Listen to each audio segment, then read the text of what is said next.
Lembrando mais uma vez, todos os slides usados aqui nesses vídeos estão no nosso blog e para quem está nos nossos grupos, nós passamos o PowerPoint aí. Para você entrar no grupo, apenas passe aí pelo nosso telefone um pedido para entrar no grupo. Telefone 99991520454. Nós colocaremos você nos nossos grupos e passaremos aí a lição escrita, bastante comentários, também os slides em PowerPoint para você. Não se esqueça de dar aí um joinha, legal aí, e divulgue. Passe o link desses vídeos para as pessoas nos seus grupos. Também se inscreva aí no nosso canal. Vamos então ao tópico 3 da lição.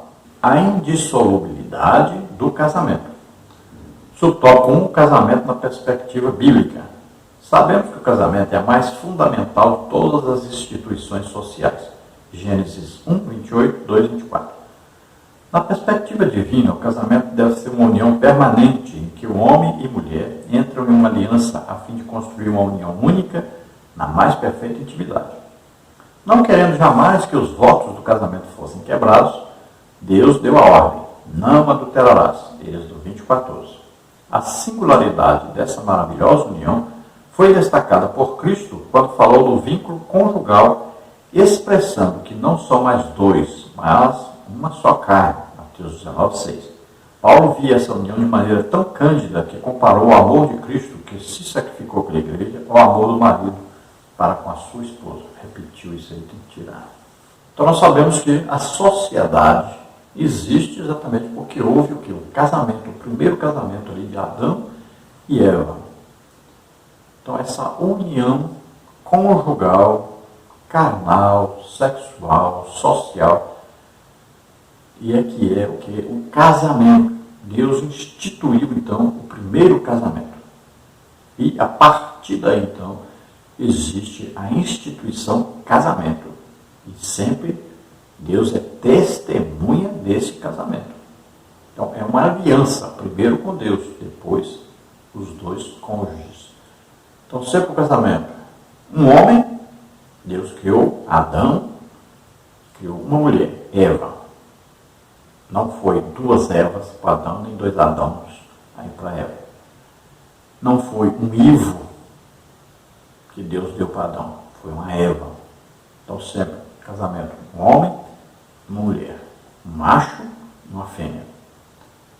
Então, heterossexual, ou seja, dois sexos diferentes.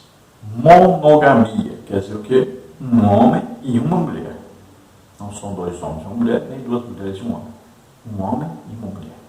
E indissolubilidade, ou seja, até que a morte os separe. Então, o casamento é essa união entre esses dois, homem e mulher. Então, eles entram numa aliança.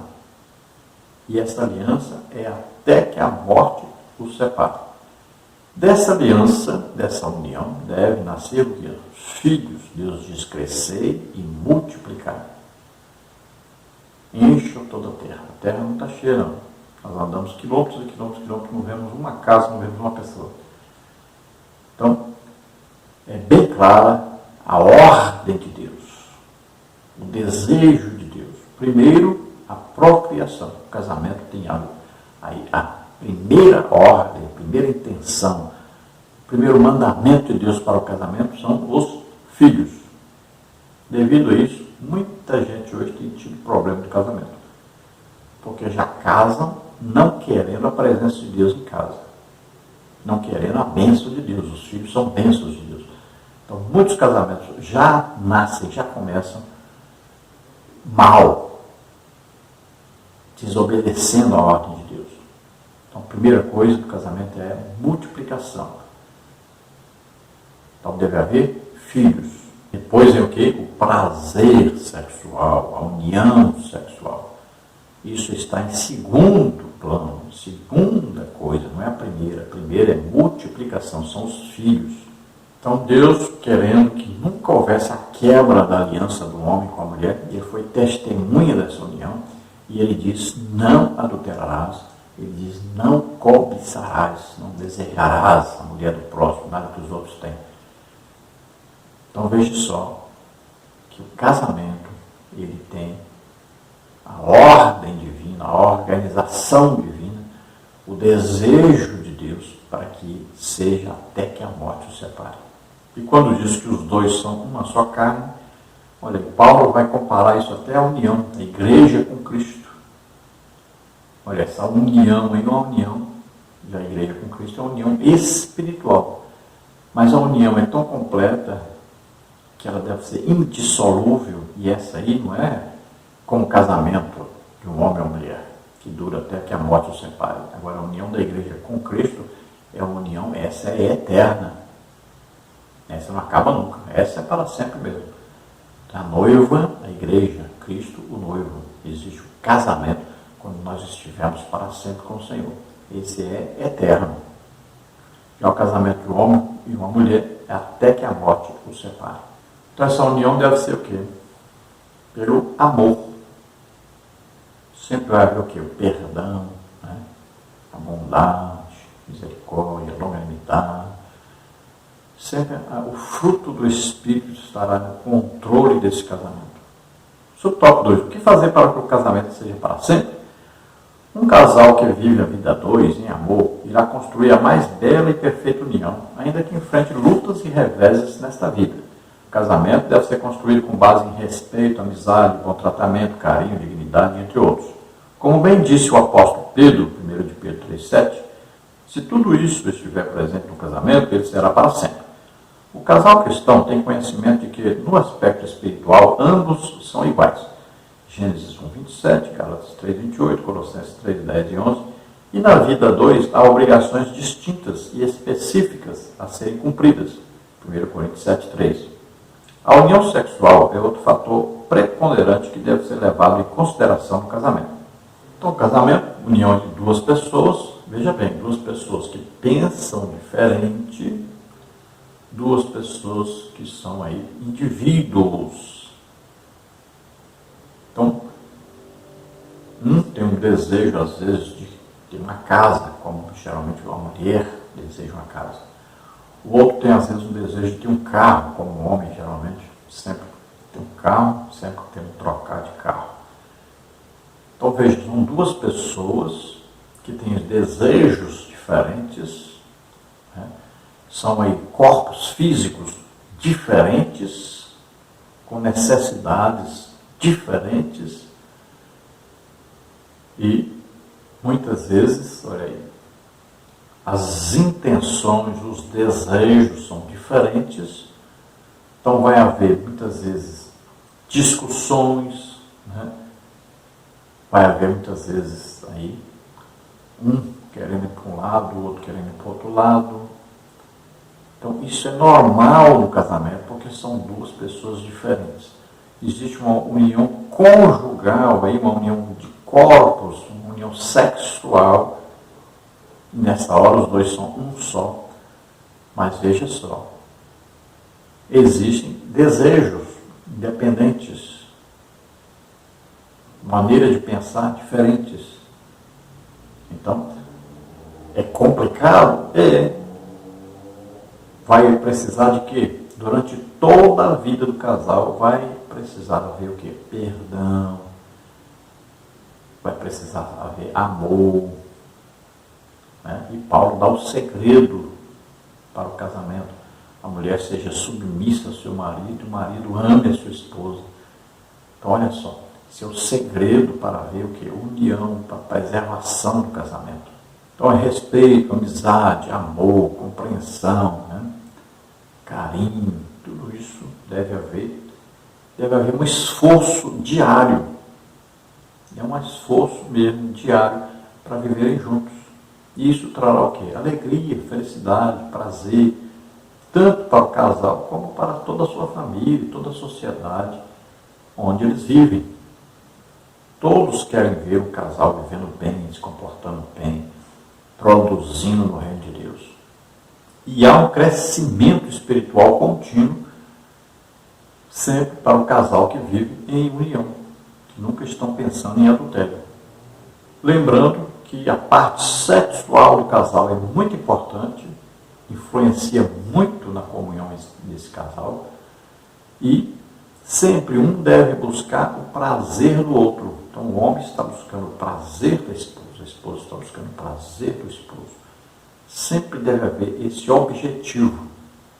Não é pensar em si próprio, no seu prazer próprio. Então sempre está pensando no prazer do outro, na completude sexual do outro, no prazer sexual do outro.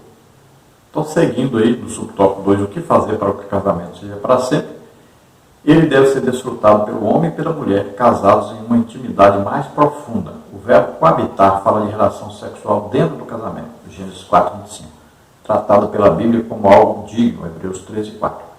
O casal cristão é consciente de que jamais deve usar o sexo como fazem os ímpios, sem amor, carinho, respeito, tão somente para dar vazão às suas lascívias, 1 Tessalonicenses 4:3-7. Portanto, o casal que deseja que seu casamento dure para sempre deve estar em comunhão com Deus e ter uma união marcada pelo amor e uma vida sexual regrada e sadia. Então, falando sempre da santificação, lembrando que nossos corpos são templo do Espírito Santo. Sempre lembrando disso. Então, deve haver uma relação em santidade, assim como Deus criou, não inventando, né? Por exemplo, sexo anal é um pecado terrível, uma abominação diante de Deus. Deus vira a cara por causa de coisa nojenta que ele considera. Então, evite essas coisas. Cuidado com os filmes pornográficos, cuidado com a pornografia na internet. Cuidado com isso, evite a todo custo. Porque você vendo, você vai desejar fazer igual, imitar. Então, cuidado com isso. Evite a todo custo. Porque Deus está vendo. Você não se esconde de Deus quando está fazendo ato sexual com sua esposa. Então lembre-se disso. Não vale tudo entre quatro paredes. Cuidado, não vale. Então siga sua vida sexual em santidade, diante de Deus. Imagine, tem milhões de anjos vendo e milhões de demônios também vendo. Cuidado. E o subtópico 3, casamento, uma união indissolúvel. Na discussão de Jesus com os líderes religiosos, ele destacou os ideais divinos sobre o casamento, isto é, como Deus o havia projetado a fim de que fosse permanente. Marcos 10:9.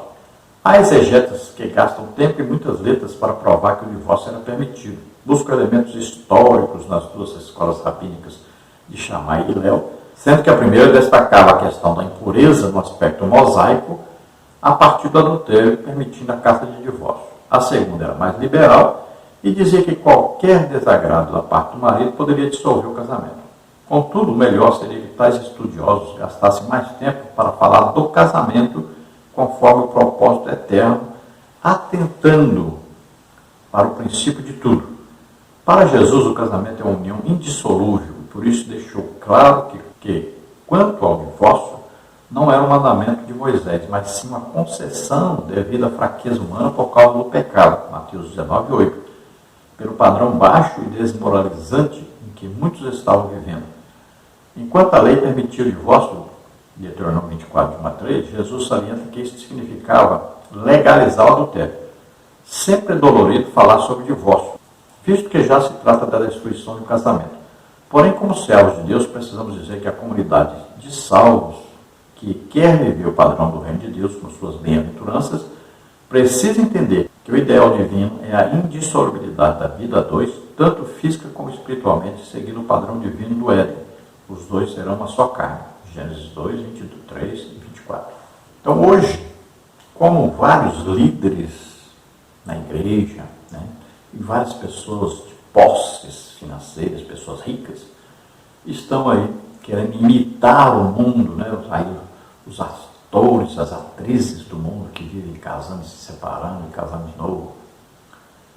Então, se criou dentro da própria igreja alguns que vão estudar, vão fazer de tudo para criar um jeito aí, criar uma oportunidade, uma maneira de tentarem driblarem a palavra de Deus, de arranjar uma interpretação que satisfaça o ego dessas pessoas que vivem aí no adultério.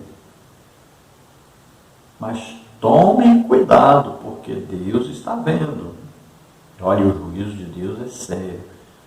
cuidado. Então, passem tempo incentivando o casamento, a santidade do casamento, a união indissolúvel, até que a morte os separe. Passem tempo gastando todo o tempo possível para incentivar o casamento, e o casamento santo, o casamento que Deus quer, que Deus projetou. Cuidado, você que anda apoiando e inventando coisas aí, criando interpretações para apoiar divórcio. Cuidado, cuidado você líder que está vivendo em adultério. Cuidado.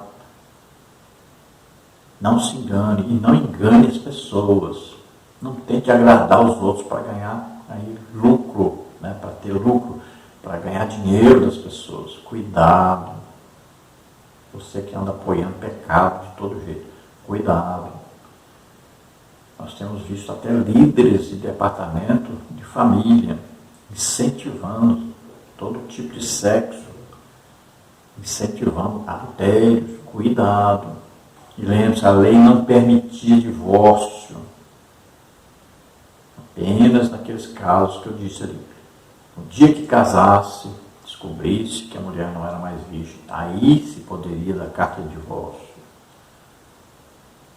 Ou tivesse ali um defeito físico, aí se permitia a carta de divórcio.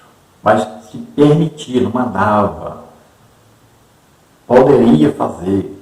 Mas se o homem amasse realmente a pessoa e quisesse continuar com ela, tudo bem, é o que Deus queria realmente. Conclusão, hein? Pela palavra de Deus, compreendemos que o casamento é para sempre, mas sua construção depende de uma vivência com Deus em um relacionamento marcado pelo amor. Frente aos problemas que possam surgir, o caminho não é o divórcio. Os cônjuges devem agir com boa vontade e sacrifícios, buscando sabedoria divina para que se volte à verdadeira harmonia com a presença de Jesus. Então veja que Deus instituiu o primeiro casamento entre Adão e Eva. Desde lá existe o casamento, em qualquer sociedade existe o casamento. E Deus instituiu um homem e uma mulher, aí um macho, uma fêmea, para se unirem e procriarem, terem uma vida feliz, em comunhão com o outro, sempre em comunhão com Deus. E obedecendo a Deus, em santificação.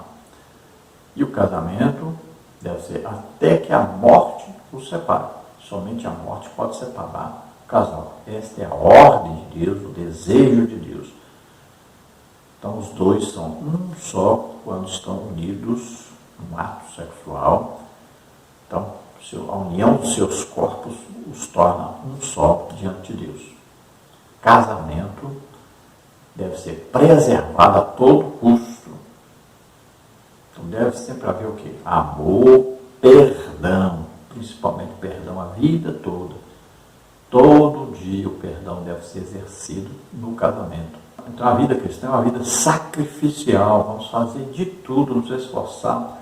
Muitas vezes vamos ter que sofrer para que sempre haja a união, a felicidade e o plano de Deus, o projeto de Deus seja executado. Que seja uma família temente a Deus, que tenha comunhão com Deus e produza no reino de Deus. Vamos orar agora.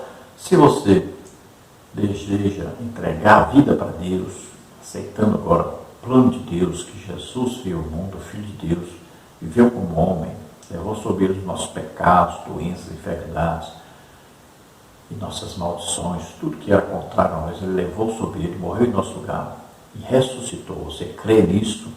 Você quer se submeter a Deus agora, começar uma vida nova com Deus? Vamos orar juntos. Se você está doente, está enfermo, vamos orar para que Jesus cure você agora. Vamos orar.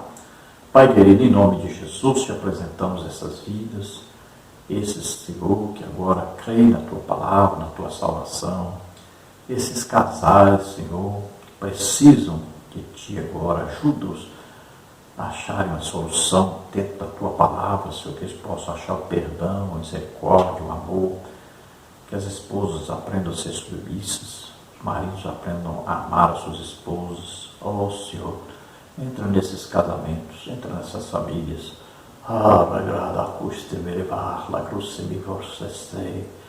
Oh, Senhor, ajuda-os a suportarem, Senhor, as desavenças, os problemas do dia a dia, da vida dois. Fortalece-os, ajuda-os, Senhor, em nome de Jesus. Aqueles que estão doentes, estão enfermos agora, toca neles, dá saúde, Senhor, em nome de Jesus. Oh, Senhor, saúde muitas vezes prejudica o relacionamento. Cura, Senhor, essas vidas agora, toca neles. Solta, em nome de Jesus, toda doença, toda enfermidade, toca, Senhor, dá saúde a eles, em nome de Jesus. Amém? Glória a Deus.